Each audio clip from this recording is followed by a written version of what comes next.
көжегім.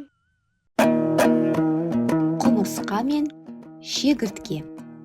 Баяғыда бір құмырсқа мен шегіртке өмір сүріпті.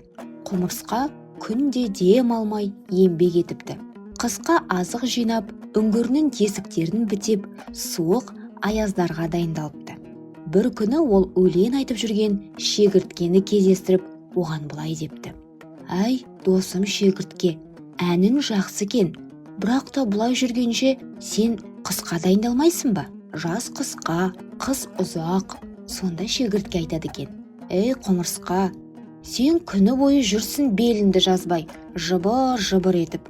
Өмір тамаша, жаз тамаша емес пе? Я досым, бәрі де тамаша.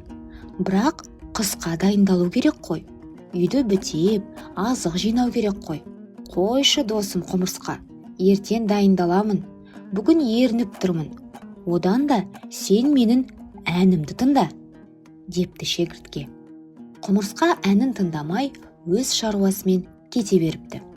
Күн суытып, жаңбыр жауып, күз де келді. Ал құмырсқа жылы үйінде отырады. Бірде есіктің қаққанын естиді. Ашса, шегіртке тұр екен, үсті су болып. «Досым құмырсқа, мен тоңып қалдым. Үйіне кірейінші, жылынайыншы», деп жалыныпты. Сонда құмырсқа: «Ау досым, тоңдың ғой. Кір, жылын әрине. Мен саған сонда жазда айттым ғой, сен тыңдамадың, еріндің. Ақыры міне үйсіз, азықсыз қалдың». Осыны тыңдаған шегіртке былай депті: «О, досым құмырсқа, енді келесі жазда ерінбей, сенмен бірге еңбек етемін. Қазір ғана түсіндім қатемді. Еңбек етсең ерінбей, ояды қарның тіленбей деген дұрыс екен».